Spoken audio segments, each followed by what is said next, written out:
So my crafting supplies came in the mail. I did get these from California and not China.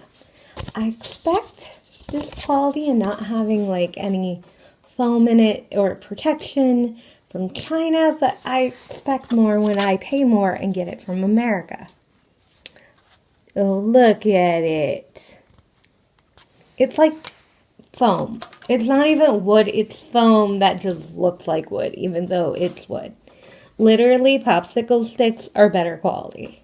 This, well, you can make furniture out of. This, literally, not figuratively, you can take all the sheets together and go woo-hoo-hoo. Bunch of them came damaged. This one had a hole in it. It cracked after when I was playing with it like this because but it had already had a hole in them, and a lot of them are chipped.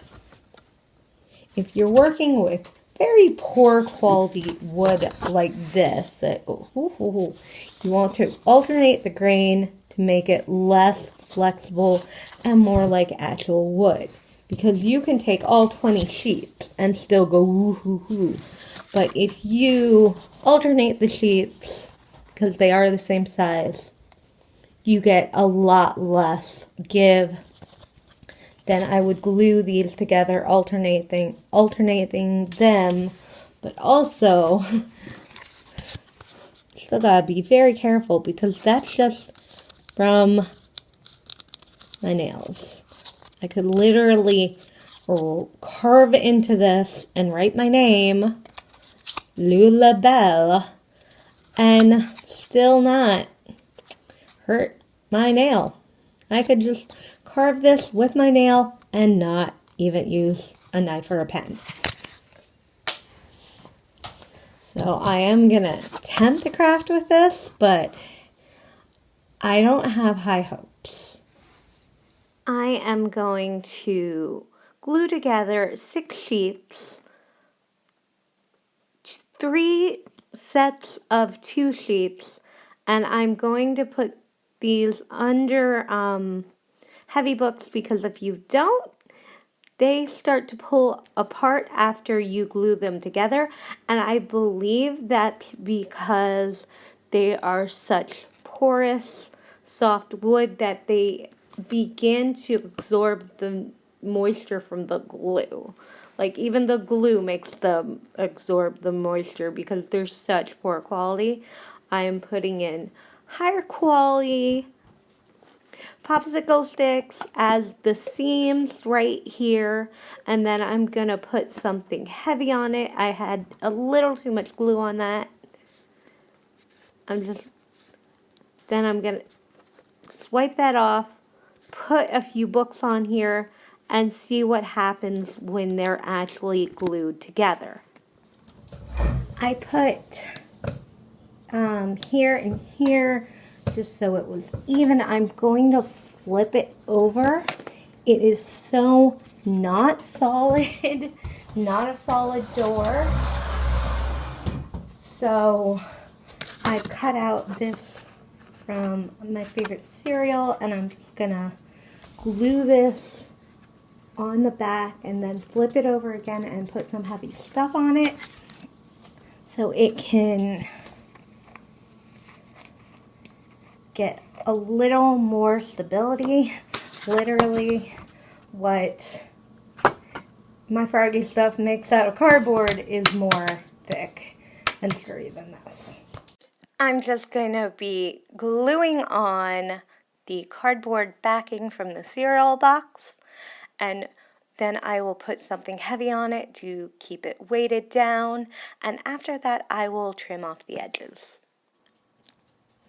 Well, I had a book on it when it was drying. It didn't seem to be heavy enough, or I took it off too early because this wood absorbs the moisture from the glue. So this will be a little more difficult to put on the trim portions that I'm putting on. I'm going to have a lot of stuff on top of this to keep it all down so I can do it all at once instead of waiting a really long time. I'm impatient, I admit it. I've put down books, DVDs, really heavy fruit juices, everything to keep this weighted down.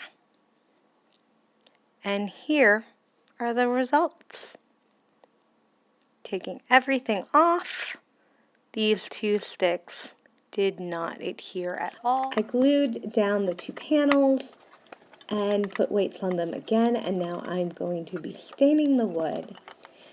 You want to put down a nice even coat and then wipe it off, let it dry a little, and then wipe it off again.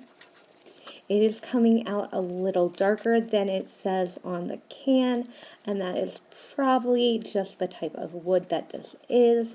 It is not high quality wood in the least.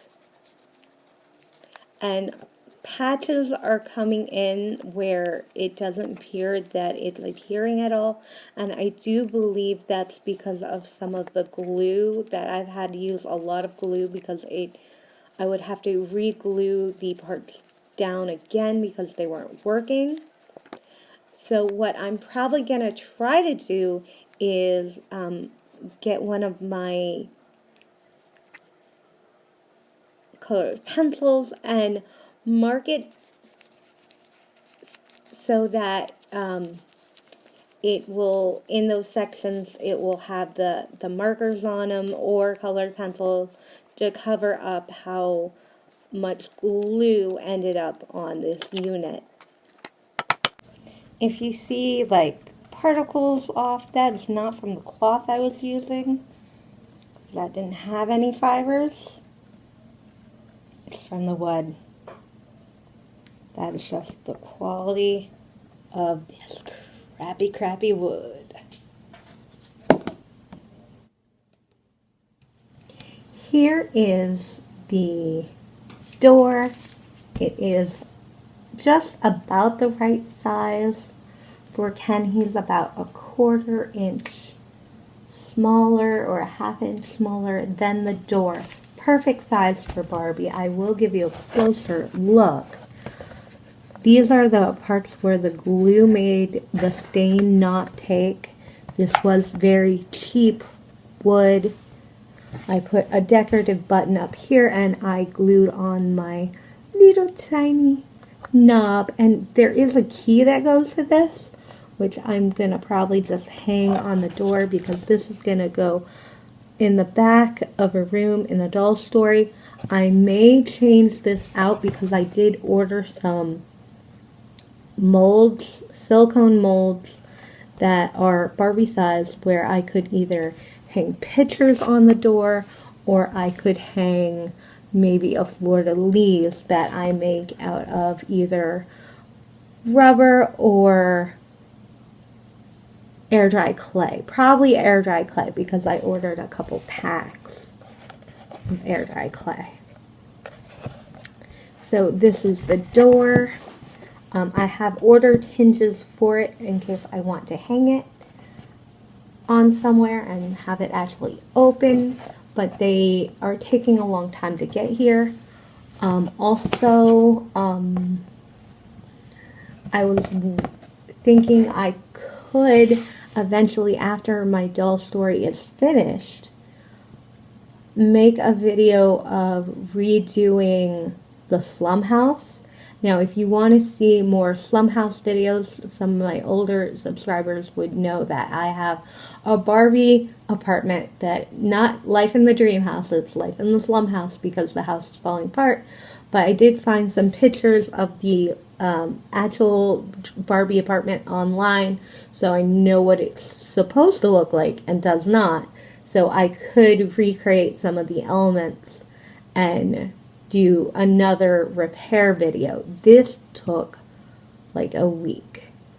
The piano, I repaired a piano. It took a couple hours, but this took a week because it kept bending, and even now it's a tiny bit bent, even though I've had so much weight on it because the quality of that wood is so poor. Now, I think from far away, with the hinges on it, so it will actually open, it will look quite good in a doll story. I would like to know your opinion of how this came out. It was a very troublesome craft that took a long time. I hope you had a great day, and if there's any crafts that you think I should try to make for you, things you want to know how to make, sometimes all I need is a photo, and it won't come out exactly how it is in the photo, but I'll be able to make something like it with recycled items.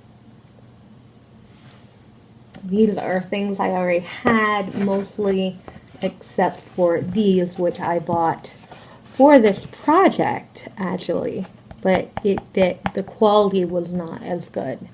Now this door altogether, I'm not including the price of the glue, the cereal box, or the button. I'm only including the price for this wood, which I bought for, and this knob. It's about $7 because the wood was $5.99 because it came from California. If I bought it from eBay and I bought it from China, it would have only been $2, and this door would have only been $3. Most of the doors that you see on eBay that are working for dollhouses are 1/12 scale, which is actually it's a basic miniature size, but Barbie is 1/6, closer to 1/16 scale and not 1/12 scale. So they'll be too short for Barbie, which is why I had to make her a door rather than just buying one for $5 or $6 online.